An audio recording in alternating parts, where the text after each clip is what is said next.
Good morning.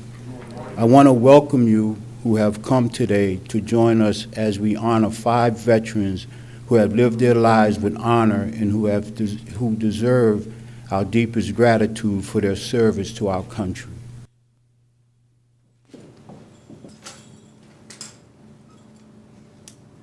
We are here to share their unswerving and continued compassion, even after experiencing the unthinkable. These heroes stand proud, not loudly, but quietly, always ready to serve in whatever way they can, even in a world where respect and principle seems to be disintegrating. County Executive is a member of the National Guard. I'm sure many of you all know that. He knows the sacrifices that he has made and that his family has made. He knows what it's like and how they feel when he has left his home and gone to serve his country. You know that you may not come back. He today was to be at another service later this afternoon in honor of one of those soldiers who did not come back, honoring a Guilderland soldier who was killed in Afghanistan.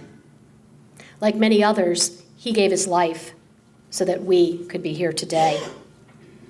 County Executive is proud to serve this country. We're all very proud of him for that as well. But he has shared that he is also equally grateful to all the veterans who have served and who've made his freedom and service to the country also possible. In fact, he started this very ceremony 3 years ago in 2013, because at that time he had said to me that he realized how important it was to honor and say thank you to those who have served while they're still here with us. My wife, Rhonda, and I met Cecily for the first time on a leather stocking honor flight to Washington, D.C. in April of 2015. She was so much fun to have with us. She was a real charmer on that trip. She even, if you want to grab that picture, she even charmed a certain senator who usually meets the veterans right at the entrance to the World War II Memorial. So I figured I'd have this blown up for Cecily so she can proudly put it on her wall.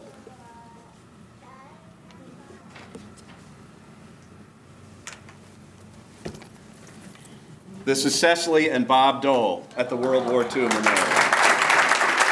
I want to thank everybody here. I'm only too sorry that my grandson couldn't be here today on account of his work. But I thank you, and I know he's going to be very sorry.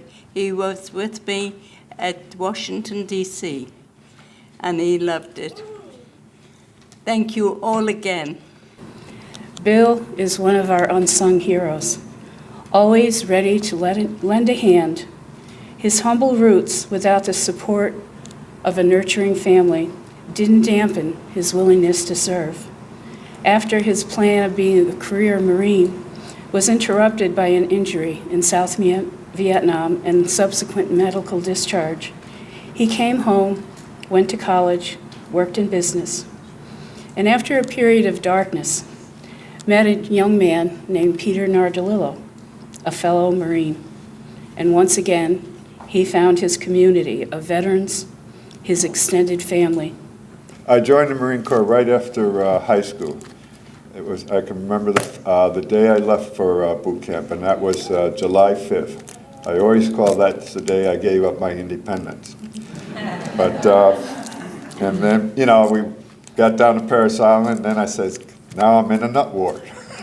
But it was a great experience in my life being raised the way I was.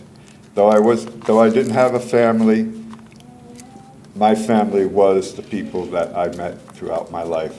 The people that have been there for me, that were there at, when I needed help. When I came back from Vietnam, it wasn't easy. I had a difficult time, and I make no excuse for my difficult times, but I had people there that were there to help me. And that's one of the things about, today's returning vets, that we as veterans and as regular Americans and as civilians, we need to be there for them. We need to let them know that you're not alone. And that's what I experienced throughout my life, is that I was never, never alone. Our next honoree is Michael Lawrence. And Michael served in Iraq during Operation Iraqi Freedom in the U.S. Army, where he was awarded an Army Commendation Medal, a Meritorious Unit Commendation, and other awards for his service. Here at home, he has been active in serving veterans. He's worked with a group called Connect the Dots and another called Bridge the Gap, which are two great organizations. A lot of things I've been through, some of it made me a better person. And it made me more open to helping people, and that's what I did when I got out. I started the organization of Connecting the Dots. It's a nonprofit organization, and basically what I do is I help veterans, I help the local population, I help whoever needs help. It's basically a startup organization. I do as much as I can, but I do as much as I can, but with my family and so forth, I can't do too much. Make sure my family's taken care of. And I actually met my wife, who's over there in Iraq. When I was over Iraq, I met her on Facebook. She helped me through while I was over there talking to her. I had my church was there also helping me through, encouraging me, letting me know that I can do it, praying for me.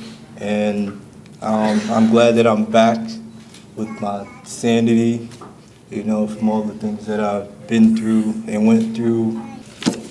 When I was asked to introduce Ruth, I immediately thought of the 3 S's: stand, speak, and sit, which was very nice. But then I was handed a curve, and I was given a resume.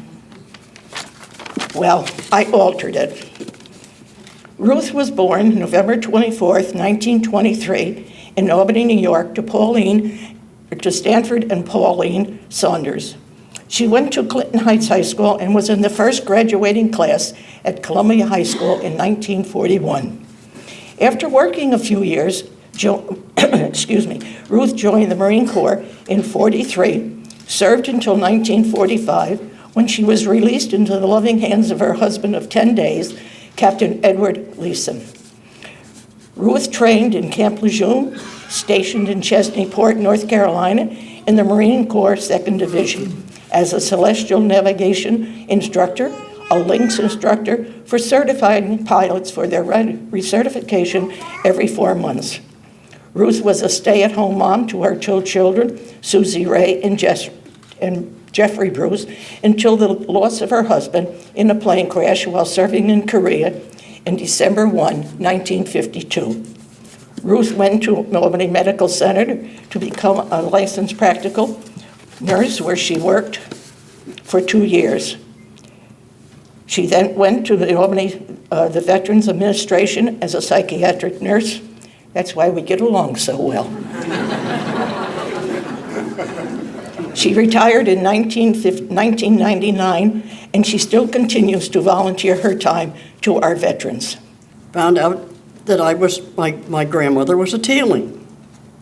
Well, she was born here and everything, but she had kept it up, and my friend, who was also a member of the Marine Corps League, Muriel Cooper-Smith, said, well, my friend, her relative is a Teeling. Oh, she said, I've got to talk to her. Well, I've got to talk to her. So she gets on the phone, and she's crying and crying. And so I said, stop your crying, Verma. She said, they've been in every war in this country. She said, even with the Pilgrims, with them. And the Battle of Narragansett. And his name was Teeling. And there been every war. And she said, except the Vietnam War. Well, our son, when he graduated from Syracuse like his dad, called me up and he said, Ma, when I graduate, I'll be first lieutenant in the Marines, would you come and pin me? And then he begged me, because he was the only surviving son. We only had the 2 children. My daughter, and was our honeymoon baby.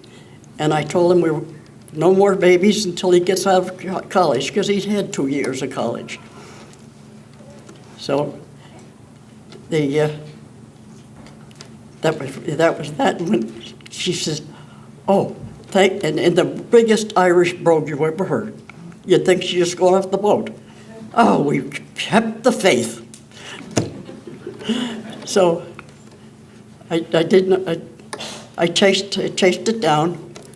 He came from Ireland, full Irish. He went to Canada, and he was born in Ireland, of course, born in Ireland. And he didn't like Canada, came down and joined the Pilgrims. And that's how he got in the Battle of Narragansett. But I also had all of these ancestors that I had to go for. So that's what I took. When he said, what branch of service are you going to? I said, I'm going to the Marines. But that was the funniest thing. And I graduated from boot camp. I said, I can do anything now. I can go, be a nurse and everything. So of course, I didn't even know what it was. She said, what's your choice? I said, Link. And your second choice? I said, Link.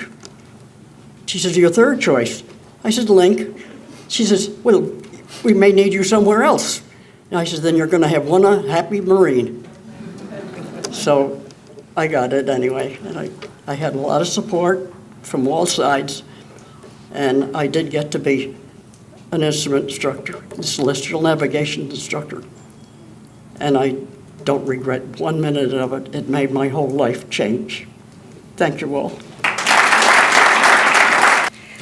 How lucky I've been to have my brother Richard Opedisano in my entire life.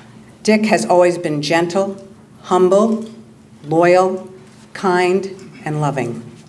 His humility got in the way, though, when he was nominated for this award. Like other veterans who didn't serve in combat, Dick felt he didn't deserve this recognition, but he does, because not only did he serve in the Navy proudly, but he didn't stop serving veterans and their families when he left active duty. This year marks the 50th anniversary, if you want to call it an anniversary, of our country entering into the Vietnam conflict war. To all my Vietnam-era veterans, I want to say thank you for your service and God bless you. For those of you who served in country, and Joe Policino, thank you very much for you and all your group. You do an outstanding job for our community, and thank you. For those of us who did not serve in combat overseas, you still served. Whether you were drafted or whether you were enlisted, you served honorably for the service, and I thank you also. Lastly, I said I was blessed to have Frank in my life as one of my best friends, as my best friend. I have someone who has been with me for 47 years now almost. And she has been my rock. She has been supportive of me no matter what I do, and all the mistakes I made, she forgives me. And I couldn't ask for a better partner and a better, fantastic wife, my wife Rose.